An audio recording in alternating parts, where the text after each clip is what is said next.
She said she was gonna be here, so, I mean, she. It's 6:21. 6:21. Oh, actually, it's 9:47, 9:48. Okay, it is 6 o'clock on July 10th, 2024. Calling to order the July board meeting, noting the absence of Brandy Flores, Ashley Fickling, and Stacy Mazurek. Please stand for the Pledge of Allegiance. I pledge allegiance to the flag of the United States of America and to the republic for which it stands, one nation, under God, indivisible, with liberty and justice for all. Okay, no guests or public comment, so we're moving on to the approval of the board minutes. So I need a motion to approve the regular board meeting minutes of June 10th, 2024 as submitted. So moved. Second. Bell. Yes. Diachenko? Yes. Hanson? Yes. Herman? Yes. Motion carried. Next up, I need a motion to approve the executive board meeting minutes of June 10th, 2024 as submitted. So moved. Second. Diachenko? Yes. Hanson? Yes. Herman? Yes. Bell. Yes. Motion carried. Next up, I need a motion to approve the July 2024 expenses as submitted. So moved. Second. Diachenko? Yes. Hanson? Yes. Herman? Yes. Bell. Yes. Motion carried. Next up is the treasurer's report. Excuse me, all right. Balance in First Community at the end of June was $7,211,103.95. Outstanding checks were $23,989.48. June payroll expense carryover totaled $58,537.15, leaving the adjusted bank balance at month end at $7,128,577.32. Lunch program balance $31,0702. Impress fund $5,000, totaling $7,136,684.34. The investment funds totaled $5,322,450.72, leaving the balance of all funds as of June 30 at $12,459,135.06. June receipts totaled $6,085,884.38. Expenses $1,150,670.44. The individual fund balances: education fund $6,641,134.94. Building fund $3,068,424.14. Transportation fund $1,263,909.41. IMRF $193,443.15. Working cash $316,725.04. Tort fund $397,923.56.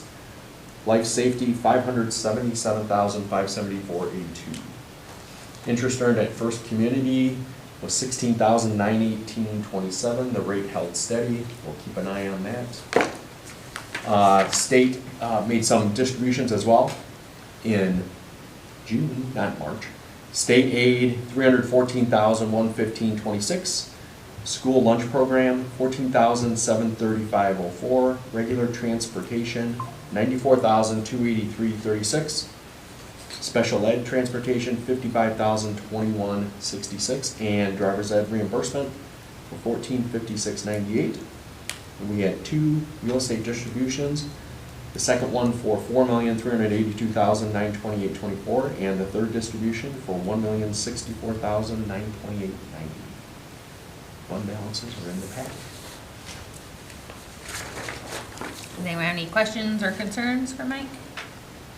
No? Okay. I need a motion to approve the treasurer's report as presented. So moved. Second. Hanson? Yes. Herman? Yes. Bell. Yes. Diachenko? Yes. Motion carried. All right, next up, staff report, Dr. Gaham. Mrs. Mazurek is in the parking lot, she's on her way in, so I will speak slowly. I just want to, I did in my report, but I want to make sure the community is aware of a lot of the updates. on everything that's going on around here in terms of projects. First off is, I got it here, GRP. GRP, they're finished with the, actually connecting everything. The pressure testing, they're now working on the controls. They are perfectly on schedule, so we should be good to go.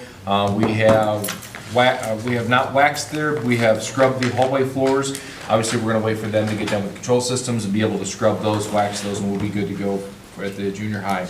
The elementary, they're on the last section for the roof. Obviously, the rain into the weekend kind of made it a little bit iffy, but they're on the last section, so they're ahead of schedule there. And the tile people, they're in their only thing they haven't done yet is the foyer when you walk in that back door, right in front of Dawn's office. And they're waiting for some tile to get delivered for that. Other than that, they're way ahead of schedule.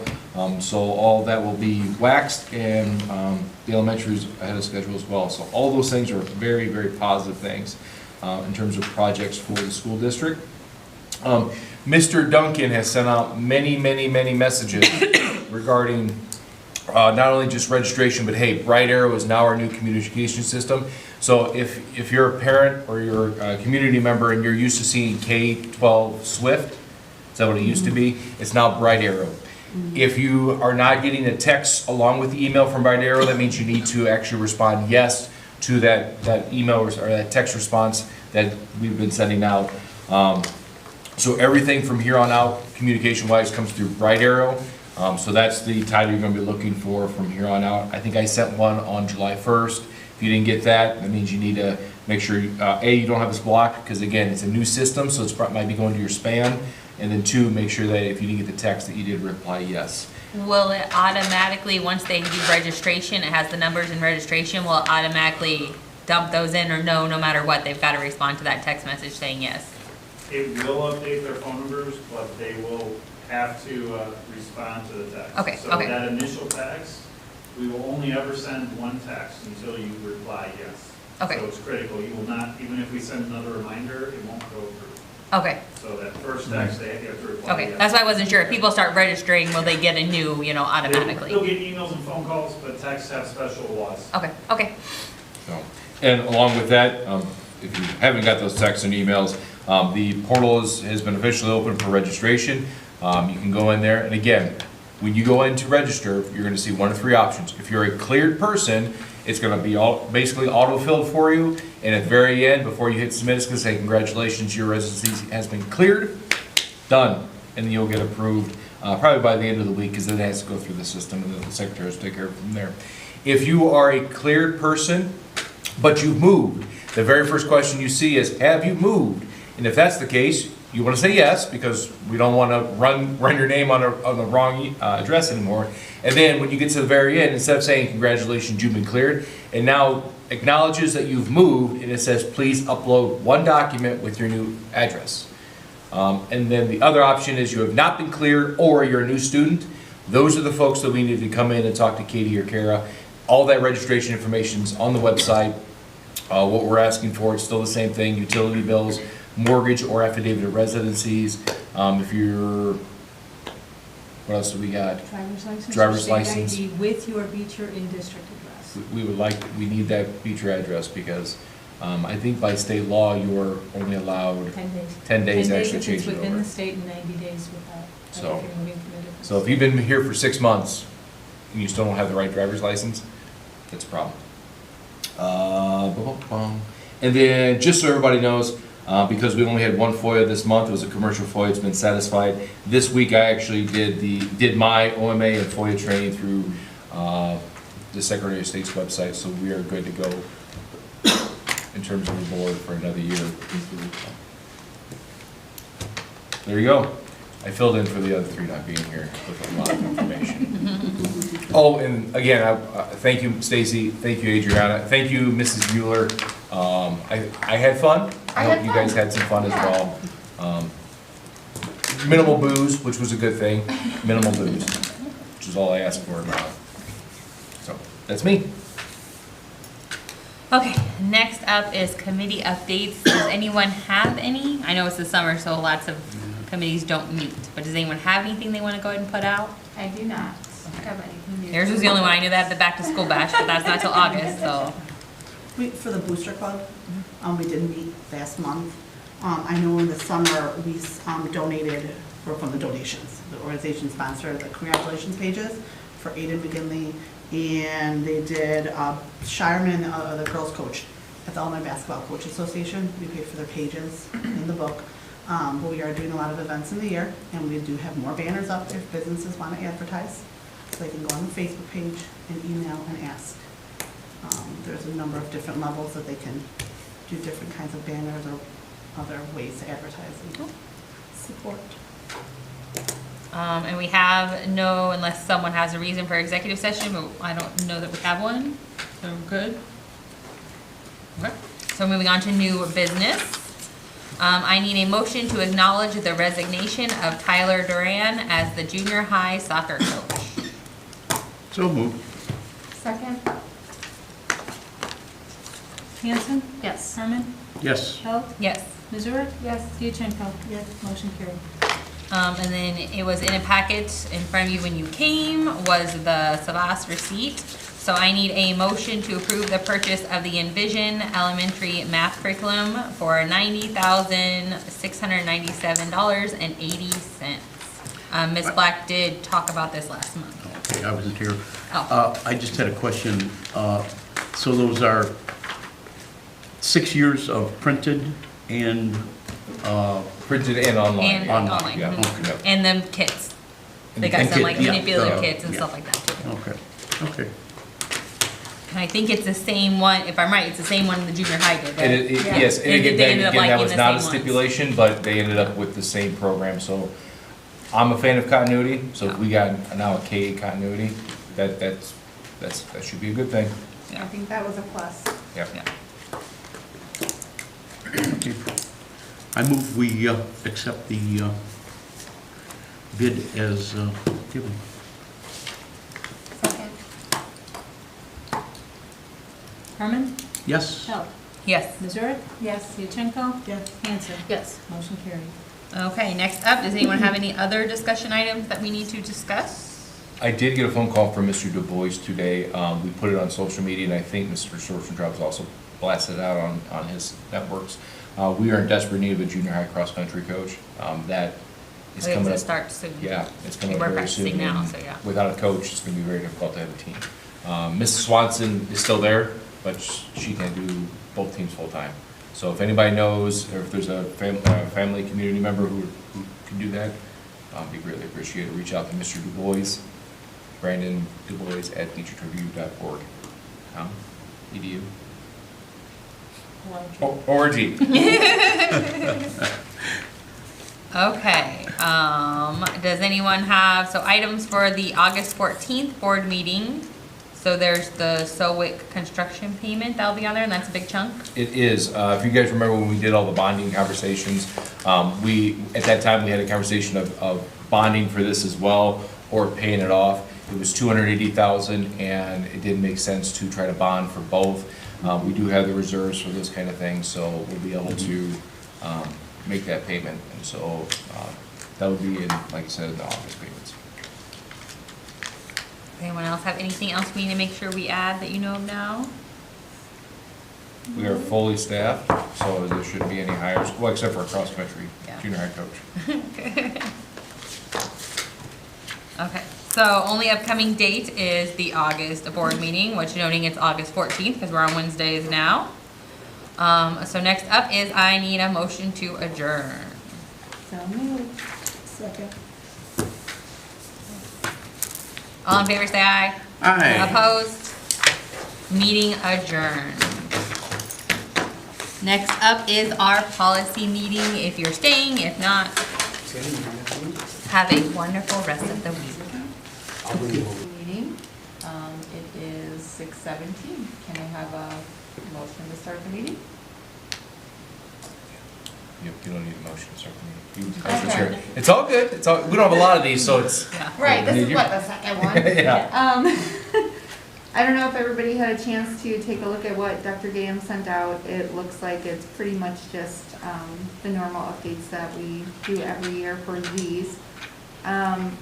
If you want to kind of Dr. Game, if I could turn it over to you, if you want to just kind of explain a little bit about 115 One- and, or, I'm sorry. 114.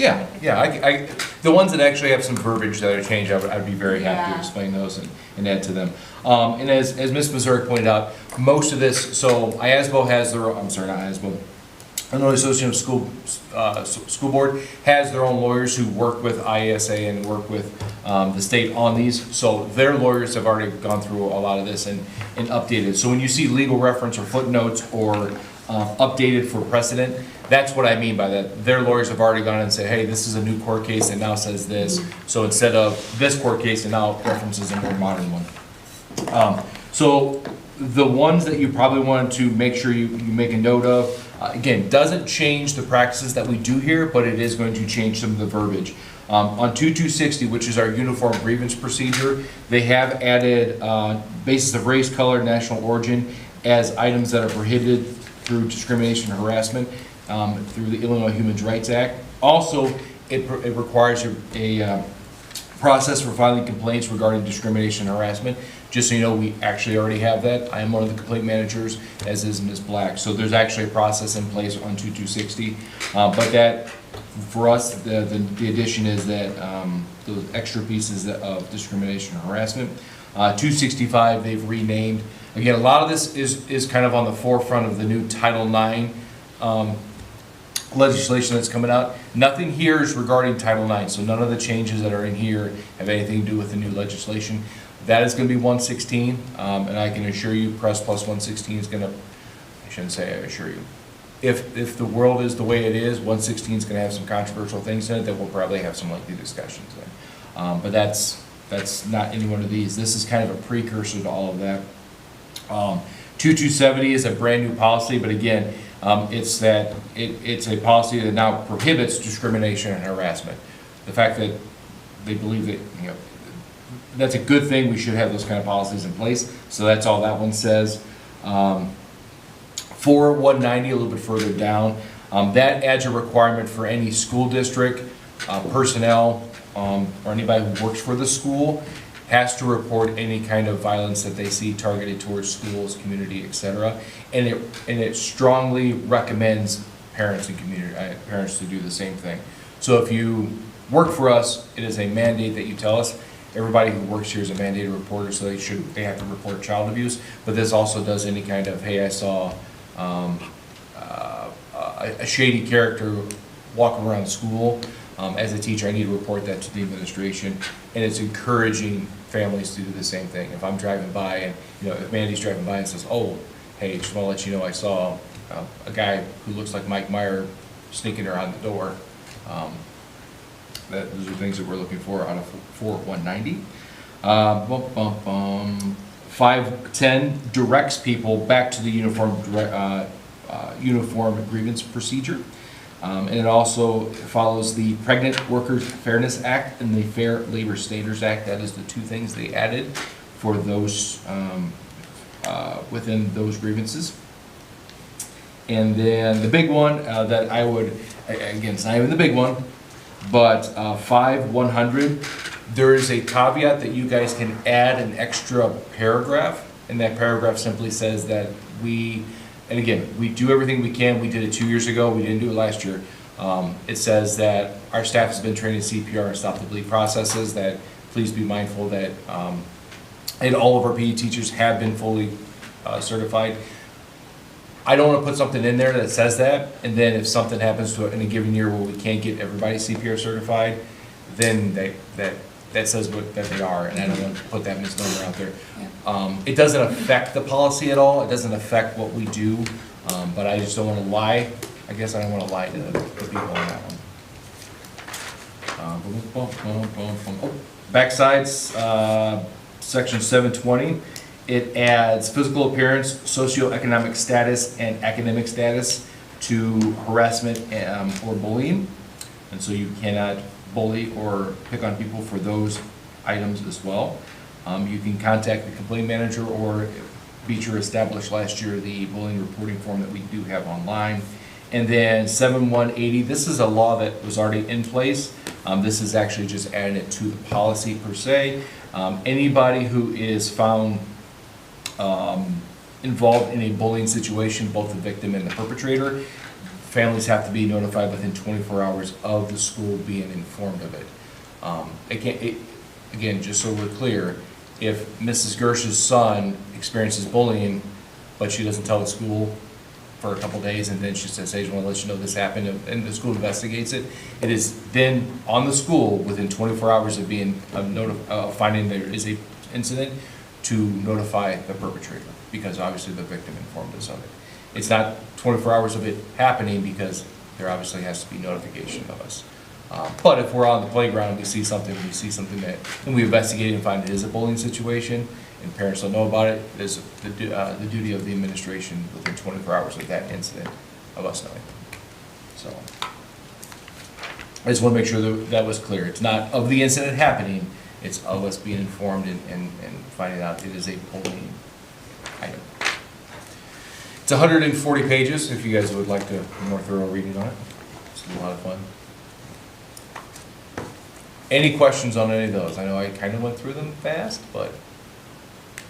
Not for me, you kind of cleared up the, what I was kind of questioning, what I wasn't quite understanding about adding that paragraph in, so that cleared it up. It makes sense that, like, for instance, if we have a new hire that perhaps is not certified for that yet, and God forbid something happens, then we've got that in there, but this particular, right. And it even says in there, Illinois does have a law that says as long as you are good and trying in a good faith effort, you're not held liable for, I don't want to say damages, but you know, if you're a good Samaritan who's doing your best and doing the right thing, you're protected. That's kind of what that paragraph says, just kind of adds an extra layer.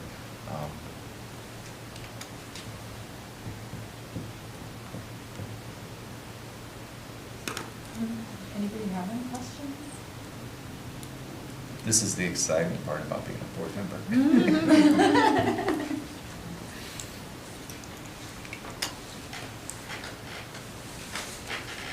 Okay, sorry.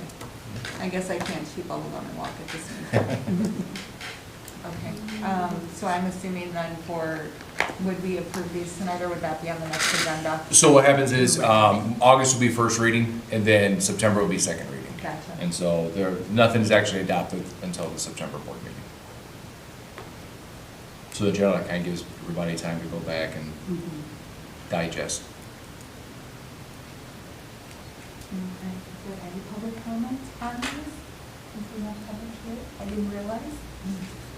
Okay, if no one has any questions and we do not have any public commentary, I make a motion to adjourn. So moved. Second?